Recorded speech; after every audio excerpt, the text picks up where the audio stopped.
Amara Pohan dari kelas 1 Ki. Alhamdulillahirobbilalamin. Assalatu wassalamu ala asrofil anbiya'i wal mursalin wa ala alihi washabihi rasulillahi ajmain, amma ba'du. Sebagai hamba Allah yang beriman, marilah kita panjatkan puji dan syukur kehadiran Allah Subhanahu wa taala yang telah memberikan kekuatan, kesehatan lahir dan batin kepada kita semua. Perkenankanlah saya pada kesempatan ini untuk menyampaikan topik yang berjudul sholat. Langsung aja ke videonya. Allah menciptakan kita untuk beribadah kepada Allah, dan di antara ibadah kepada Allah yang pokok yang pertama adalah tauhid kepada Allah Ta'ala. Mengikhlaskan ibadahnya kepada Allah, kemudian setelah itu melaksanakan sholat baru yang lainnya. Setelah kita melaksanakan tauhid kepada Allah, kemudian sholat, kita membahas tentang masalah saat ini sholat. Karena fenomena yang ada, kita lihat banyak sekali orang-orang mengaku Islam, KTP-nya Islam tapi nggak sholat. Dan ini banyak sekali kita saksikan di mana-mana. Apakah itu di pabrik-pabrik, kantor-kantor, sekolah-sekolah. Mestinya kita ingatkan orang yang tidak sholat dengan menegurnya. Tapi kenyataannya tidak. Orang yang mulai kerja di suatu pabrik nggak pernah sholat. Sampai dia meninggal pun nggak pernah sholat karena nggak ada yang menegurnya. Begitu juga masih ada sebagian yang nggak sholat di tempat lainnya. Di rumah, di sekolah, di kampus, tidak ada mengingatkan.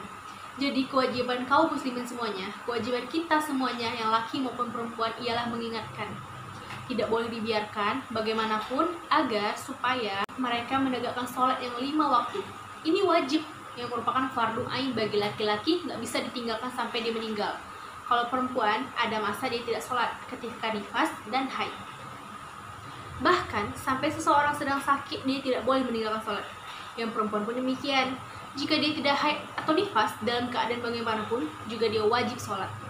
Walaupun dia sakit, safar, naik kereta, naik bis, naik pesawat, wajib dia untuk sholat. Jika sakitnya parah, nggak bisa berdiri, maka sholatnya duduk. Nggak bisa duduk, maka sholatnya berbaring. Berbaring nggak bisa juga, maka berisyarat. Tetapi wajib sholat bagaimanapun keadaannya. Tidak boleh ditinggalkan. Karena ini ketentuan dari agama Islam yang merupakan rukun Islam yang 5 setelah syahadat.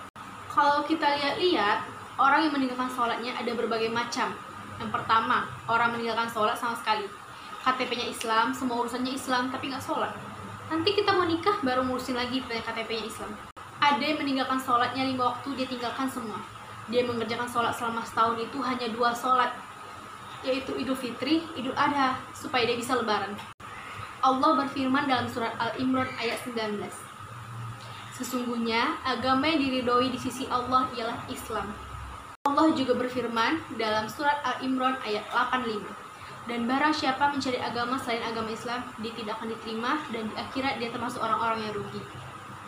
Maka sholat ini wajib atas semua manusia, baik orang miskin, orang fakir, atasan, bawahan, pimpinan, majikan, pembantu, sopir, dan siapa saja wajib sholat fardu ain.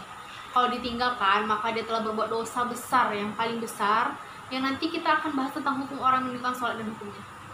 Yang pertama dihisab pada hari kiamat adalah sholat. Nabi juga menyuruh kita ajarkan istri dan anak kita adalah sholat. Anak 7 tahun bukan disuruh puasa atau yang lainnya, tapi sholat. Maka Nabi bersabda, perintahkanlah anakmu sholat kala berumur 7 tahun.